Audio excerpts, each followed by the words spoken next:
အားလုံးပဲမင်္ဂလာပါမိတော်ဆောက်လေးမှာကြိုဆိုပါရစေယခုအိန္ဒိယဆိုရင်တော့ကျွန်တော်တို့33ရောက်ကွယ်ကျွန်တော်တို့ဆရာဆန်နှစ်လမ်းမှာရှိတယ်ကျွန်တော်တို့ဒီနောက်ဘွား9ပေအနောက်ကို53ပေနှစ်ထပ်မိုးစလဲအာစီမိုးစားလေးဖြစ်ပါတယ်ဒီပန်ကားလေးကတော့ကျွန်တော်တို့ပါလာမဟုတ်ဘူးဒါအစ်စ်လေးပဲသူကမီးတော့ပန်ကားနှစ်ခုလုံးပါတာပေါ့နော်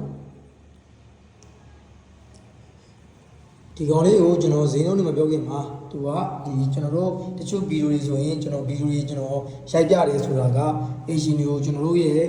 PH တွေထဲမှာဘာတွေပါလဲဆိုတာသိစေချင်တာရေဘာတွေဘယ်လိုလုပ်ပြီးလဲဆိုတာသိစေချင်တာရေပေါ့နော်အဲ့ဒီထဲမှာဆေးရောင်ရေအခန်းဖွဲ့တွေအဲ့ဒါတွေကျွန်တော်အစီအစဉ်တိုင်းပဲလုပ်ပေးတာပေါ့နော်ကျွန်တော်တို့စိတ်ထဲကျလုပ်လို့မရပါဘူးဒါတော့ကျွန်တော်သိအောင်ကြည့်လို့ရတာအခန်းဘာလို့လဲဆိုချွေးကြတော့ဒါလေးကဘယ်လိုဖြစ်တယ်ကျင်းနေပြီလို့ပေါ့နော်ဒါလေးကတော့ Asian ရဲ့သူရဲ့အစိတ်ကြိုက်ပေါ့နော်customer လုပ်ထားတဲ့ပုံဒီဗီဒီယိုကျွန်တော်စောက်ပြရတာကျွန်တော်လည်းစောက်ခဲ့ဘူးတဲ့သူတွေသိတယ်ကျွန်တော်စိတ်ထဲကျတခုမှမရှိဘူး Asian နဲ့ကိုညှိနှိုင်းပြီးစောက်ပြီးသွားတာပေါ့နော်โอเคဒါကတော့ကျွန်တော်တို့ Vivo ကန်လေးဖြစ်ပါတယ် Vivo ကန်လေးစိတ်ထဲကျပဲသူတို့လိုချင်တဲ့ space ရဲ့သူတို့လိုချင်တဲ့ cherry ကြီးရတယ်အဲ့တော့ကိုရီးယားအကောင်းဆုံးကိုသူတို့လုပ်ပေးတယ်သူတို့လိုချင်တဲ့ຢာတွေအကောင်းဆုံးပဲလုပ်ပေးရမှာရှိတယ်ဒါကတော့ကျွန်တော်တို့အိမ်နာလေးဖြစ်မယ်ဒါကတော့ကျွန်တော်တို့ရေချိုကန်အိမ်နာလေးဖြစ်မယ်ဒါအနောက်မှာတော့သူတို့ဟိုပေါ့နော်ဒီ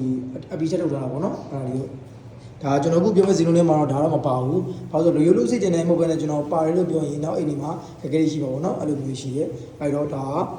ါဒီနောက်ထုတ်တာတော့ကျွန်တော်ဈေးမပြောတော့ဘူးကျွန်တော်တို့ဒီဆုံးလေးကိုပဲကျွန်တော်တို့ပြောမှာနော်ဒီတန်မန်းနေမပါဘူး။ဒါတန်မန်းကလည်းကျွန်တော်တို့အပ်တာတန်မန်းဇီနိုထပ်ပြောပြပေးမယ်။ဒီအောက်ထက်မှာကျွန်တော်တက်ခန်းရှိမယ်အိတ်ခန်းရှိမယ်လေကားရှိမယ်ဒီဟာရှိဒီလေကားကလည်းအစင်စင်စင်ပဲထုတ်ထားတာဟုတ်လားအများကြီးဟိုဒီဇိုင်းကြီးအများကြီးထဲမှာဒီလေကားလေးကိုအကောင်းဆုံးဆိုပြီးတော့ကျွန်တော်ရွေးချယ်ပြီးတော့ကျွန်တော်ဒီဆောက်ခဲ့ကြပါတယ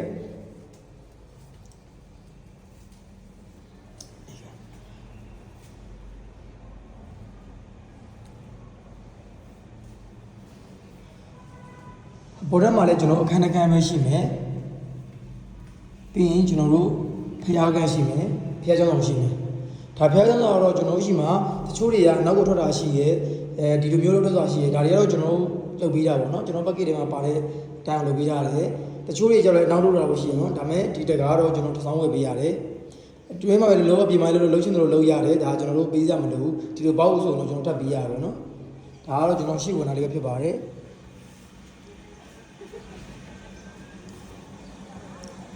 ်ဒီကောင်ကအာစီဖြစ်တော့ကိုတော့မြင်းနဲ့ချက်တွေမှာကျွန်တော်တို့ဒီဂျစင်ဘုတ်တွေမဖြစ်တော့ဘဲနဲ့ကျွန်တော်တို့ကကောနစ်တွေဖြစ်သွားပါတယ်အခန်းတော့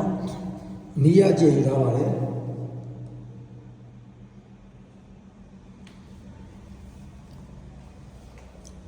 ်ဒီထဲမှာကျွန်တော်တို့ဘူတိုင်းပါမယ်ကျွန်တော်ရေချိုကန်ပါမယ်နော်ရေချိုကန်အင်နာပေါ်ထဲမှာပါမယ်ဒါတော့ဟိုပထမတော့ဒီမှာတမင်ချက်ကုန်တွေလုပ်မယ်လို့လည်းကျွန်တော်တို့သိရတယ်နောက်ပိုင်းကျမှသူတို့ဒီပစ္စည်းပဲထားပြီးဆိုတော့ဒီမှာထားရတယ်ပေါ့နော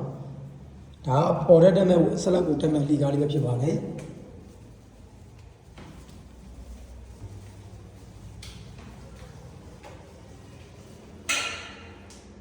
လီကားလေး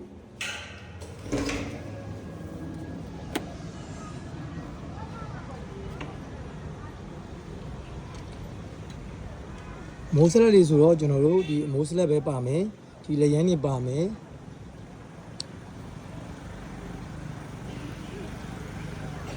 ကျွန်တော်ကမိုးစလက်ဆိုရင်ကြည်ပြကတ်တာပါလိမ့်မရှိဘူးဒါတော့အင်ရှင်ကထဆောင်းအနေနဲ့ကတ်ထားတာပါပြီးတော့ဒီလိုမျိုးအင်းလေးသုံးပါမယ်ဒါလေကိန်းလို့ခေါ်တယ်ခွေလို့ခေါ်တယ်เนาะဒီဒါပါလို့လည်းခေါ်တယ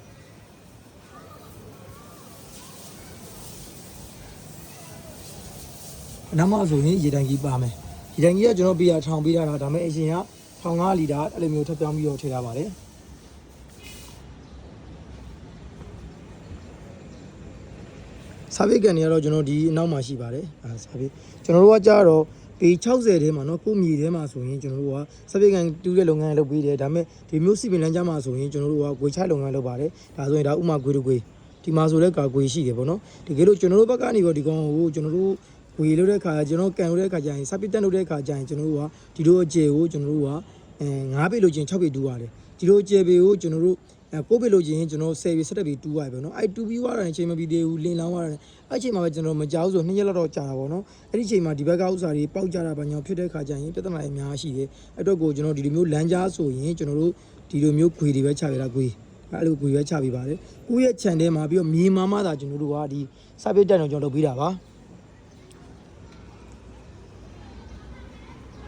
ဒီကောင်ကအာစီမျိုးစားဖြစ်ပြီးတော့6ပေကျွန်တော်တို့53ပေကိုနှစ်ထပ်ကိုမိုးစစ်လက်ဖြစ်ပါတယ်တန်ဖိုးအားဆိုရင်တော့ကျွန်တော်တို့1150ဖြစ်ပါတယ်အာစီမျိုးစားပါဒါကတော့ကျွန်တော်တို့ go back kit ပေါ့နော်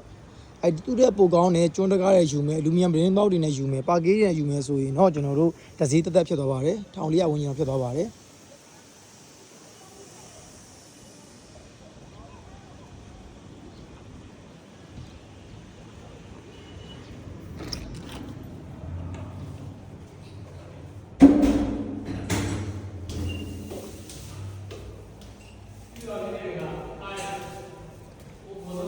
ဒီကောင်လေးရဲ့ကြာချိန်ကဆိုရင်ကျွန်တော်တို့အချိန်ကကျွန်တော်တို့6လယူလာပါတယ်စရဏခုဖြစ်လာတဲ့အကြောင်းရပါတယ်ဆောက်လုပ်ချိန်တူမြူလာပါတယ်ဆောက်လုပ်ရများတဲ့မှာကျွန်တော်မိသားစုကိုယုံကြည်စွာလို့အနက်တော်အရှင်မိသားစုကျေးဇူးတင်ပါတယ်ညနေကြာကြီးကျွန်တော်တောက်ဖန်ဖြစ်တဲ့ကိုလည်းကျွန်တော်ဂုဏ်ယူမိပါတယ်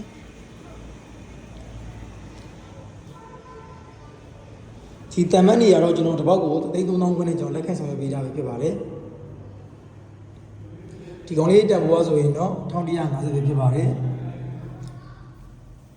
အခန်းနေရတော့လူတလူကိုပန်ကိုတကယ်ပြန်ဆောင်မဲ့သူဒီပုံစံဒီဇိုင်းကြိုက်ပြီးတော့အခန်းနေမကြိုက်ဘူးကိုကိုပြင်ပြောင်းခြင်းတဲ့သူတွေကလည်းပြန်လည်းပြောင်းဆောက်လို့ရပါတယ်ဒါကျွန်တော်တို့ကတော့အရှိဒီဇိုင်းကိုပဲကျွန်တော်ဦးစားပေးထားပြီးတော့အခန်းပွဲတွေကတော့အင်ရှင်စတန်ကြောက်ကိုပြင်ပြီးတော့ဆောင်ရွက်ပေးပါတယ်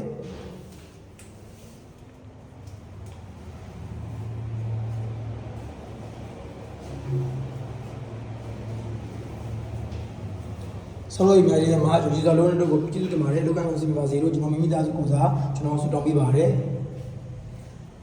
ခုနကတည်းကလောကအောင်စီကြပါစေအရက်တော်ကျွန်တော်ပဲဆုတောင်းပေးပါတယ်ကျွန်တော်တို့မြောက်တောင်ကဝေတုံးပဲဖြစ်ပါတယ်အပရိကားလေးတွေကတော့ကျွန်တော်တို့အလွာမြင့်လိုပဲကျွန်တော်ထားပါတယ်ကျွန်တော်တို့ဒီ lighting ပါမယ် socket ပါမယ်ပေါ့နော်ဒါတွေကလည်းကျွန်တော်အများရှင်းပြနေကြအောင်လို့တိတ်ရှင်းပြစရာတော့မလိုတော့ဘူးဒါပေမဲ့ဆောက်လုပ်ရေးနဲ့ပတ်သက်တာနဲ့ကျွန်တော်နဲ့ပတ်သက်လို့သိချင်တာဆိုရင်ကျွန်တော် comment မှာရေးပေးပါကျွန်တော်အကုန်လုံးကိုကျွန်တော်ပြင်ပြီးတော့ကျွန်တော်ဖြေပြပေးပါမယ်ကျွန်တော်တို့မြောက်တောင်ကိုဝေတုံးဖြစ်ပါတယ်အားလုံးကျေးဇူးပါ